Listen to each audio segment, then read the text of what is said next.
tayo.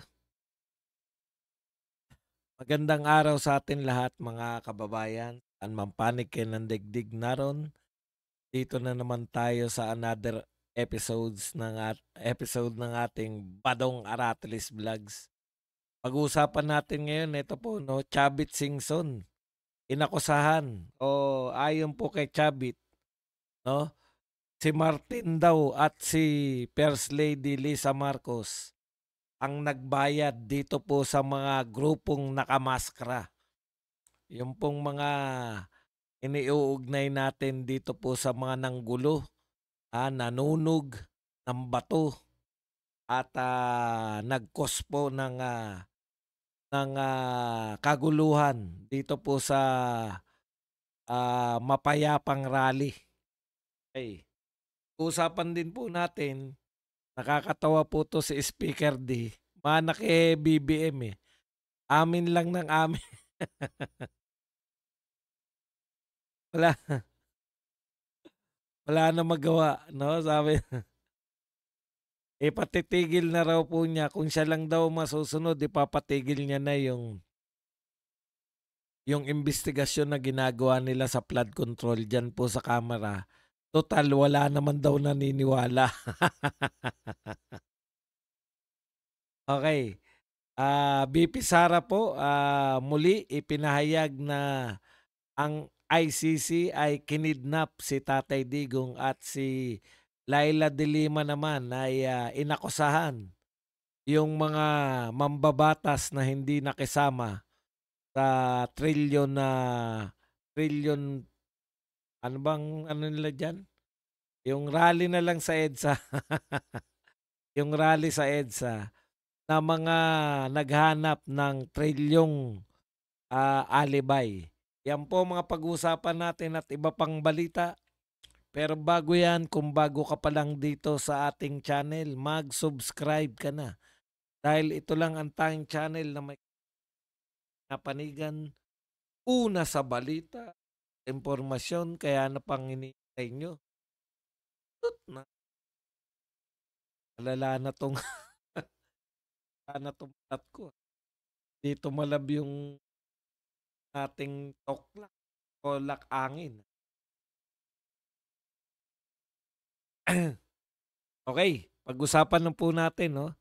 Ito po ang pahayag ni Chavit Singson tungkol po dito sa mga kabataang nanggulo, no? O ng bato, nanunog ng mga establishmento ng mga sasakyan sa erstwhile very peaceful September 21 rally.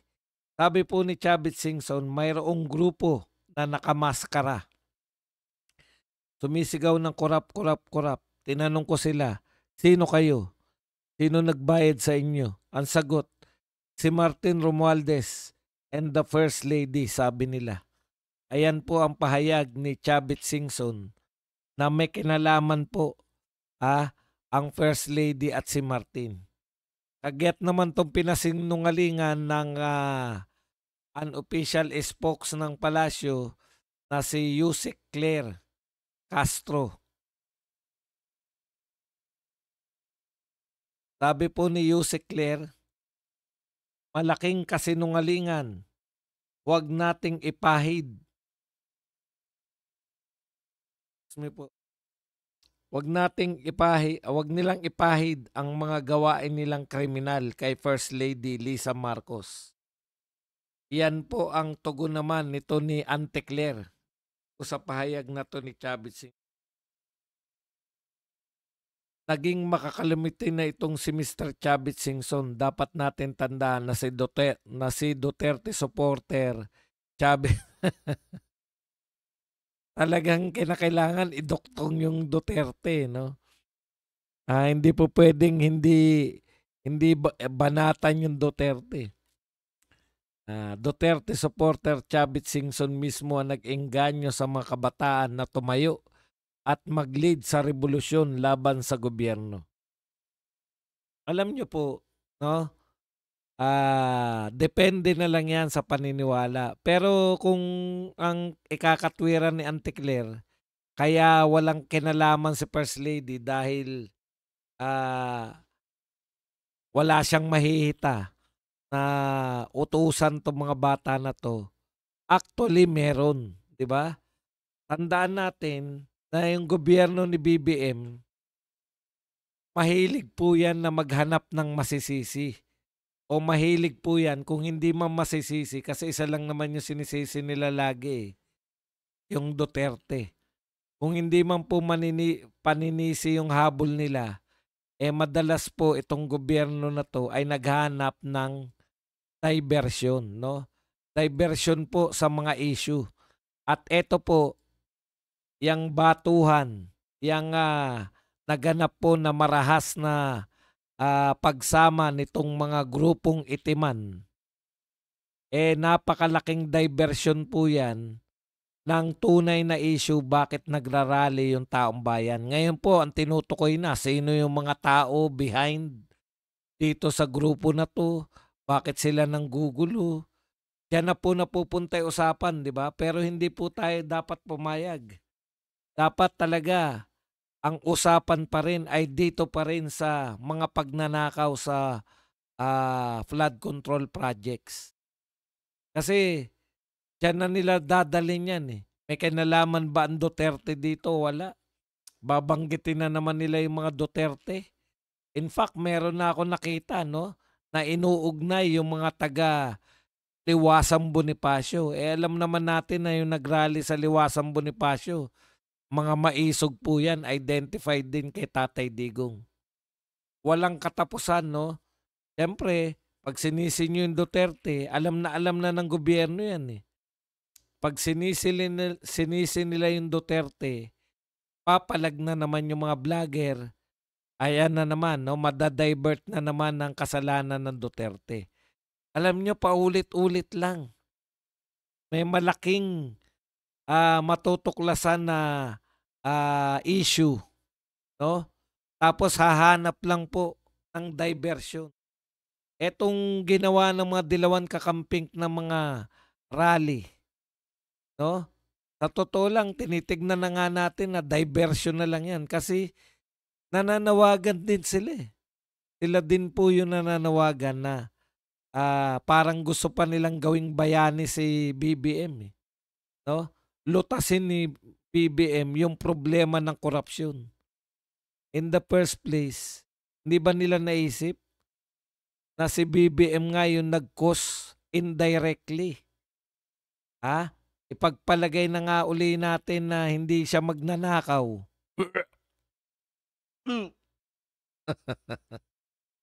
Diyan yata ako namaos, eh. Sa kasasabi na hindi magnanakaw si Marcos. O 'di ba? Nagkalakas po ng loob ang mga corrupt officials. Ang lakas po ng loob nila dahil alam po nila na hindi sila mapaparusahan. Ano man ang gawin nila, basta kasabwat nila si Martin, safe na safe sila.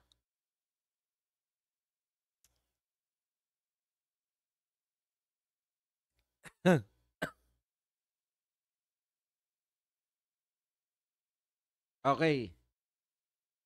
Alam nyo, eto maganda po yung sinabi ni Chabit, no? Tugtog na natin, total si Chabit na rin lang eh, ang pinag-uusapan. Eto po, tignan nyo hirap na hirap po sila. Bakit po hirap na hirap sila sa investigasyon? Eh grabe po eh, no? Halos all of government merong corrupt officials. Alam nyo po, sabi nga, pag yung sasakyan mo, 'di ba? O mas maganda na si Chabit na. Ang gobyerno natin sobrang bulok na. Parang kotse. Parang kotse yan, hindi na aandar. Pa-overhaul mo, papalitan mo ng pyesa, hindi pa rin aandar. You have to change the government. Tama yun eh. No? Maganda yung pagkakasabi ni Chavit Singson dito. na yung gobyerno natin, inihalintulad niya sa kotse na panay, warak, bulok na po, magpalit-palit ka man ng piyesa. Kita nyo walang epekto. Pinalitan yung DPWH. Nariyan pa rin. Kasi hirap na hirap. Kita nyo, Bulacan pa lang. Tapos Baguio City. Lahat po ng probinsya, no? Mayroon pong district engineer bawat probinsya. Bawat rehiyon, meron pong regional director. Sa gobyerno pa lang yan. Ilan po ang kontraktor? Ilan po yung kontraktor natin na may kontrata sa gobyerno? Pagkatapos, ilan po yung congressman? Ilan po yung senador na sangkot dyan?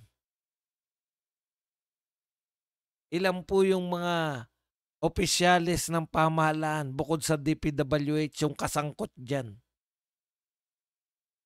Kaya ang lawak-lawak na po nito. Hindi na po to pwede yung mga sigaw-sigaw nila na papanagutin. May nakita nga ako na cartoon, no? Kasi sabi raw ni Cara David, mamatay na lahat ng korap. Biruin mo, buong kongreso namatay. Sa panawagan na mamatay na lahat ng korap, pinakita puro yung buong kongreso. Patay lahat eh. Comics lang naman yun. No? Ibig sabihin, hindi na po, kinakailangan po overhaul na.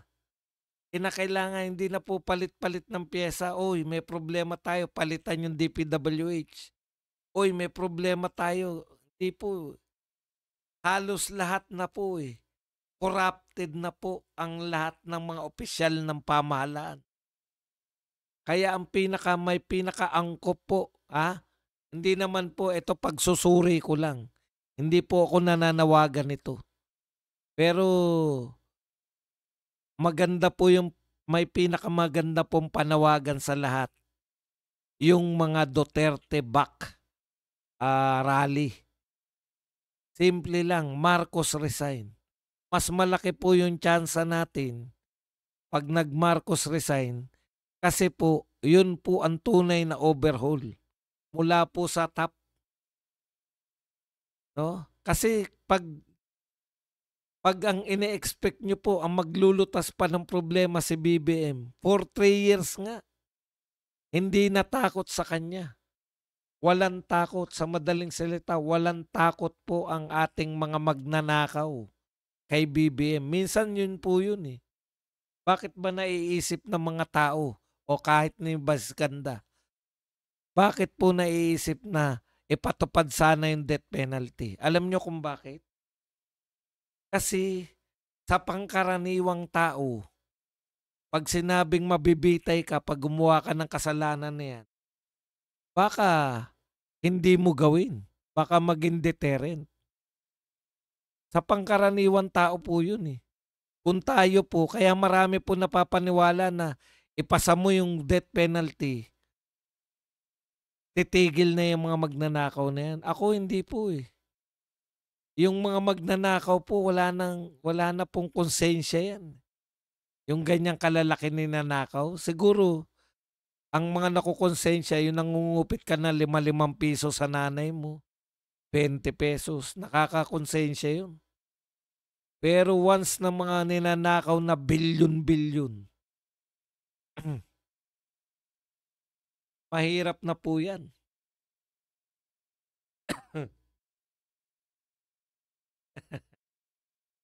Panay build up daw ni Libayan. Manugang niya yun. Ikaw naman, oh. Obvious ba na alam nga na masiraan niya yung piyanan niya. Okay. Si Libayan po, sa mga hindi nakakaalam, manugang po yan ni Magalong. Kaya imposible naman nasiraan niya yan. Huwag po kayo magtaka. Okay. Punta na po tayo sa ibang topic, no? Kaya tama to. Eto mga panawagan, no? sobrang bulok na yung gobyerno, kinakailangan na po na, kahit i-overhaul mo yan, wala na po yan. Kinakailangan po from the top na po yung pagbabago. Kung hindi natin kaya yan baguhin, hindi natin mapilit si BBM na mag-resign, magtitiyaga po tayo hanggang 2028. Okay, punta na po tayo sa iba pa, sa iba pa nating, topic. O tignan niyo, kung may mangyayari pa po sa investigasyon. Eto po ICI na 'to, Sabi po ng ICI, yung sa mga nakalimutan po kung ano yung ICI, eto po yung tinayo ni BBM na mag-iimbestiga dito po sa, corruption sa flood control. Sabi po ng ICI condemns widespread destruction of DPWH documents on flood control project. Tignan po ninyo, sa bagal po ng pagkilos ng ating pamahalaan. Imaginein po ninyo kailan po sinabi ni BBM ang tungkol po sa mga ghost project sa flood control. Nung SONA. Kailan po yung SONA? July. July po yung SONA. Natapos po ang July, August, September na ngayon. Patapos na po yung September. Ngayon pa lang po pumoporma. Sa haba ng panahon, sa tagal po ng kilos ng ating presidente. Ngayon pa lang po pumoporma yung ICI. Nawasak na po lahat ng ebidensya. Ayan, umaangal po. The deliberate concealment or alteration of records undermines the rule of law. Winawasak na po. Sa tingin nyo po ba, mangingimi? Tandaan po ninyo, sa batas po ng Pilipinas, walang ebidensya, walang kaso. May kaso pala. Walang evidence, walang tawag doon, walang sentensya, 'di ba? Paano ka masesentensyahan? So pag winasak mo yung ebidensya, not guilty. Sa bagal po. Ano pa yung mga pinag-uusapan natin na kung ano-ano puro salita. Pero ano po ang nangyayari? Warak na po. Warak na po ang mga ebidensya. Kung wala kang ebidensya, sino po ang mapapanagot mo? Yan po, balita po yan ng GMA. Hindi po natin iniimbento yan. Nakakasama po ng loob. Ang tagal-tagal pinag-uusapan, ang tagal-tagal na nanggagalit. Tapos, ang sasabihin, ang maririnig natin sa napakatagal hinintay, yung natitirang pag-asa ng mga gobyerno, yung ICI na mag-iimbestiga at makakapagpakulong. Ang sama po ng binalita sa atin. Widespread na wasak, pagwarak sa ating mga ebidensya. Paaasahan natin dyan. Sino pa mapapanagot? Sa bagal. Sabi ko nga, simple lang. Di ba?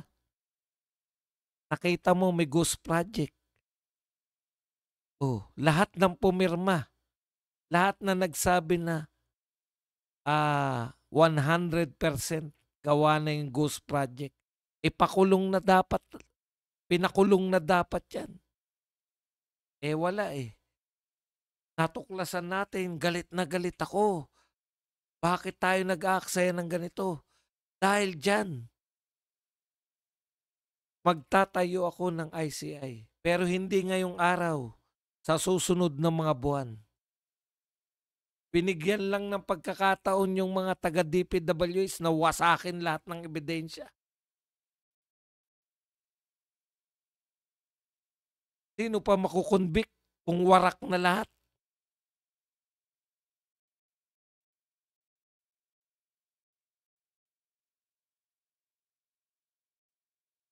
Okay, eto naman po si Laila de Lima.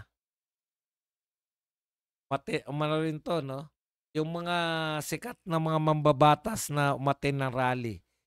Si Laila de Lima, itong si Ontiveros ba hindi dumalo? Hindi ko hindi ko na wala akong nakikita sa dyaryo na dumalo siya, eh. Ayaw sigurong O ngayon po, habulin na po natin lahat po na nababanggit dapat 'yan hindi na natin pinatatakas. Dapat po 'yan naka-freeze na yung mga assets niya. Kaso sa bagal nga po, 'di ba? Hindi pa tinatanong yung mga diskaya tungkol dun sa mga binulgar nila. Flood control lang po muna ngayon. Sa flood control pa lang, hindi na magkanda o gaga, eh. Okey, punta na po tayo rito kay Laila de Lima. Sabi ni Laila de Lima, lawmaker sa senador po si Kiko tsaka si Bam, 'di ba, ang umattend sa rally. De Lima, lawmakers absent in protest thinking of trillion alibis. Okay. Sabi po ni De Lima, "Where are our lawmakers? They are not here. Maybe they're thinking of 1 trillion alibis to get away with this or their loyalty check and where they will bring their stolen wealth. That's why they're not here." Ayun po.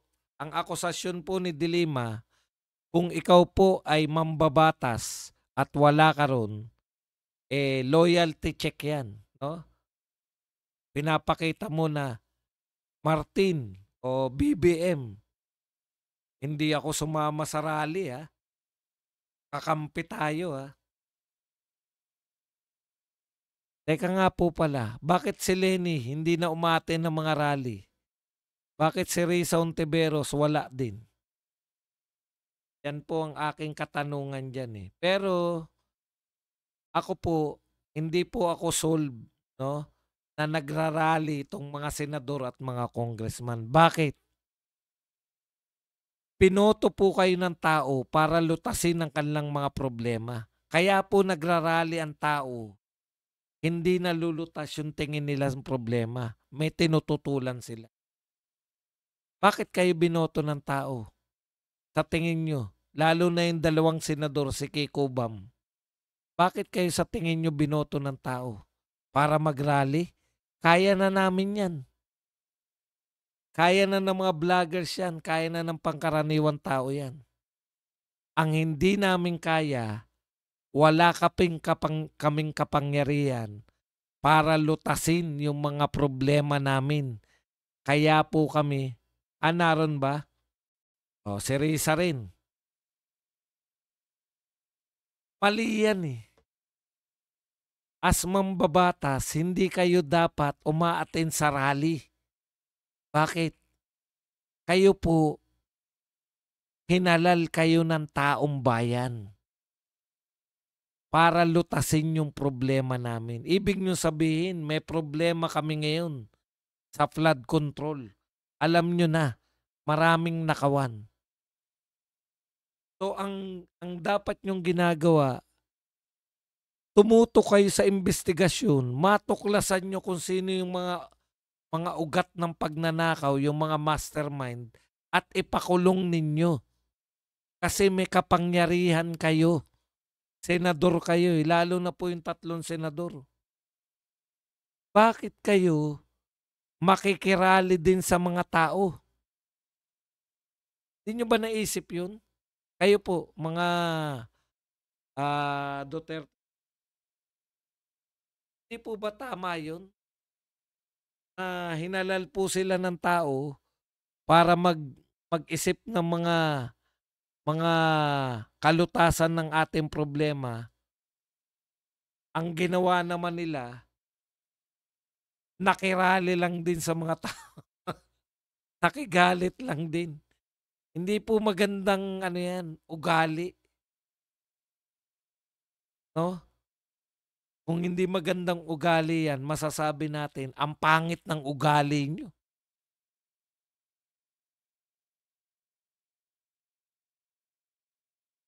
Eh,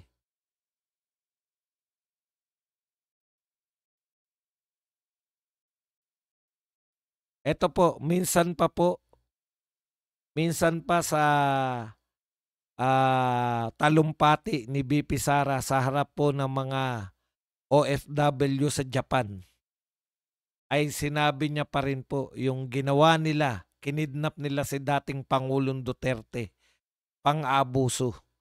Yan po, pinapahayag niya po yan dito po sa ginawa na sa ICC. Vice President Sara Duterte again claimed that the International Criminal Court kidnapped her father, former President Rodrigo Duterte, during an event in Filipinos in Nagoya, Japan. Totoo naman po yan, no? Totoo naman po yan. Ngayon, ginagamit po yan ng prosecution, yung sinasabi niya ni VP Sara na kinidnap ng ICC yung tatay niya para hindi i-grant yung ano, yung interim release. Alam niyo po, si Tatay Digong na ang pinakamatandang prisoner, political prisoner. Kayong mga taga-ICC, mga walang hiya kayo. Kriminal kayo. Hindi po kayo nagtatanggol sa hindi niyo po pinagtatanggol yung ano, yung human rights ng mga tao. Kayo mismo ang hindi kumikilala sa mga human rights ng mga mamamayan ng daigdig. Pero yun kinidnap yung leader namin, hanggang ngayon ayaw nyo pa rin bitawan. Human rights, kahit sa ang bansa, 80 anyos, palalayain yan kahit na ano pang krimen. Ito, ni hindi pa po nagsisimula yung trial, kinulong nyo na kagad. Una sa inyo,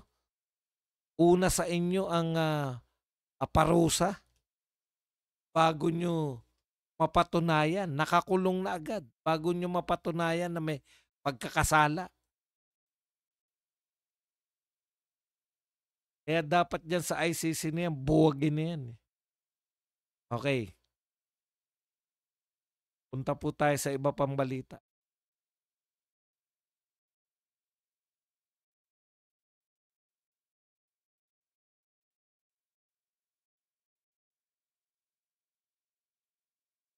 Si Maris Racal. Uy, 28 na rin pala to si Maris Racal. Mukhang teenager pa no? Ang wish ko lang ay DPWH. Ang kahulugan pala ng DPWH, di pwede ang walang hostisya. Ito po ang nakakatawa sa lahat, no? Yung ating pong bagong Speaker of the House. Medyo nakakatawa po. Parang BBM din ang dating eh. Walang magawang matino, umaamin na lang. Ito po ang pahayag niya tungkol sa investigasyon nila sa Kamara. Kung ako lamang ang masusunod, yung Infracom, kailangan lahat ng report at kung ano nangyari din sa Infracom, kailangan isubmit na namin sa ICI, Independent Commission for Infrastructure. Eto kapit kayo.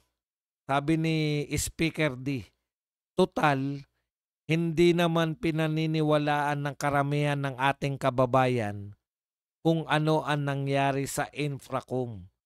Sa tingin ko, mas mabuti na ipasa na namin sa ICI. So kung si Speaker D daw po ang masusunod, itigil na nila yung investigasyon nila dito sa flood control project. Bakit po? Wala naman daw naniniwala sa kanila.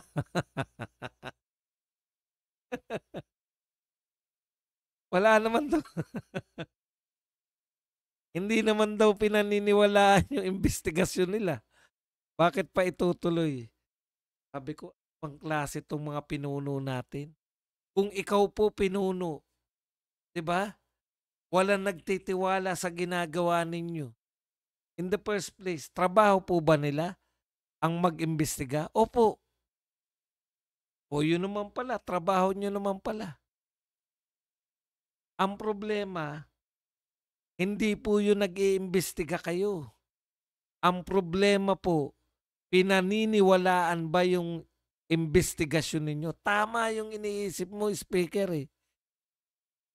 Hindi kayo pinaniniwalaan dahil yung nagdaang speaker, lahat ng imbestigasyon nila papunta sa pagpapasama sa mga Duterte. Yun po ang katotohanan. So yun po ang lutasin nyo.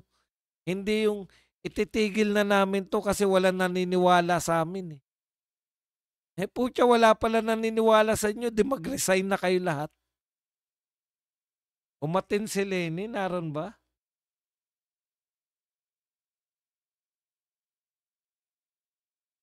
Di po ba? Eto lang ha, trabaho ninyo yan. Mag-imbestiga. Ano-ano nga iniimbestigahan nyo eh. Di ba? Kung ano-ano lang nga iniimbestigahan nyo eh. Tapos ang katwiran nyo, wala naman naniniwala sa amin eh.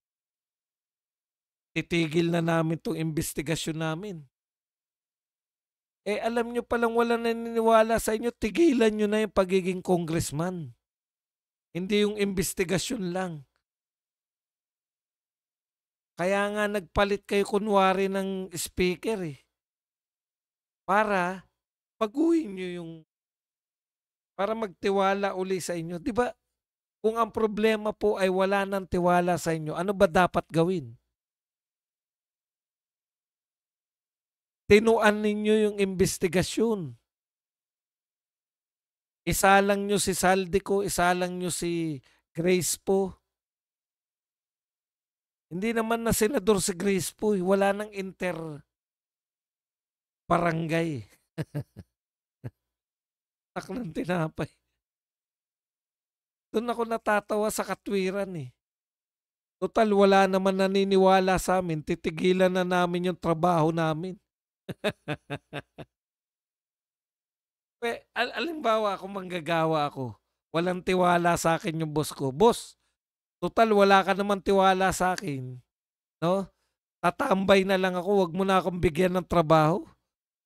Papasok na lang ako, magta-time in na lang ako, magta-time out. Tuloy lang ang sweldo ko, okay na ako. Pwede mo ba sabihin yan sa boss mo? Yan yung sinasabi nyo sa amin. Total, wala naman nagtitiwala sa amin. Titigilan na namin. Lutasin mo kung bakit walang tiwala. Eh panay Duterte lang iniimbestigahan nyo. Titinuan nyo. Taklang po pa. Iba, iba rin mag-isip tong mga to.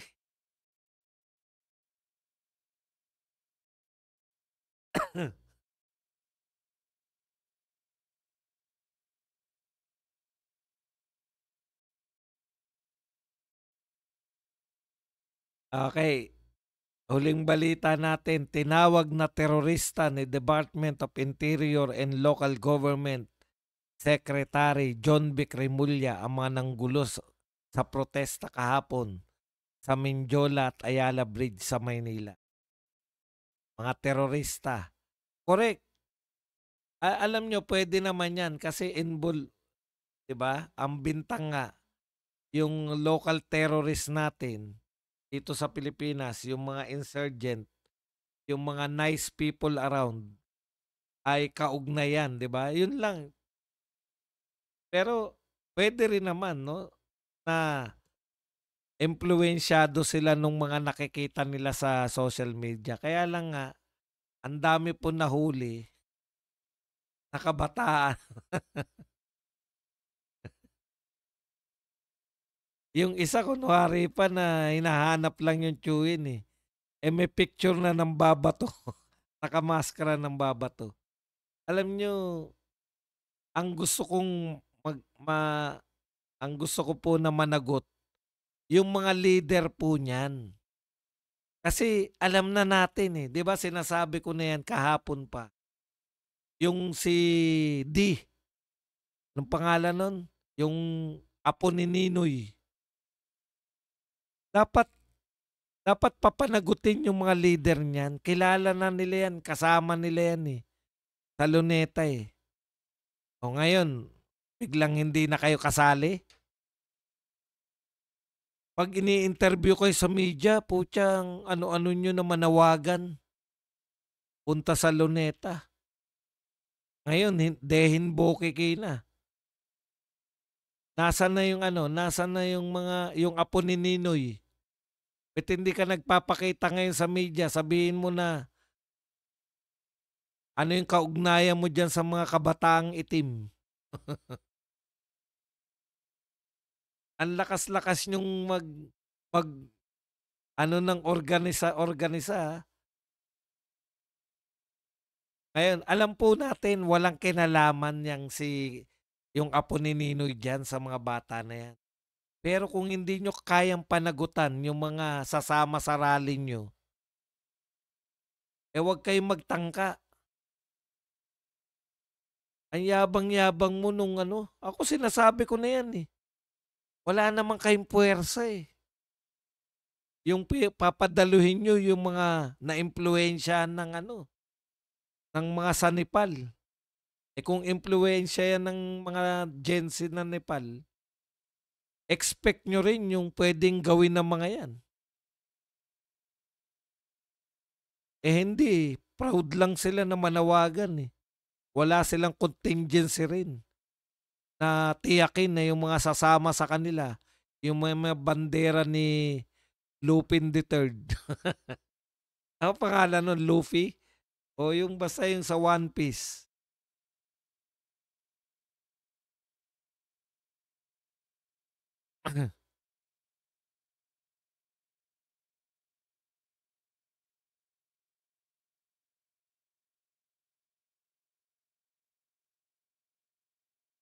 Si ano, si D. O yung Gabriela daw bumisita na, yung apo ni Ninoy, bumisita ka na ba?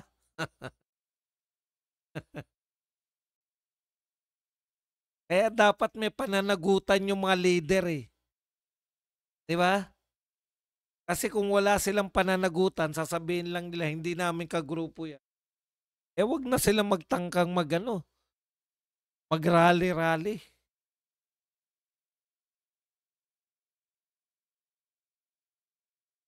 Hindi po pwede 'yun na 'pag nanggulo yung mga karali niyo, sasabihin niyo wala kayong kinalaman.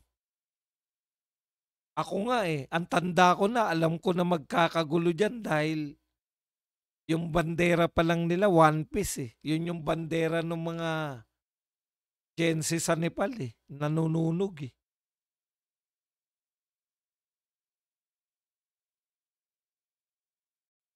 'Yan lang po ang ating mga topic.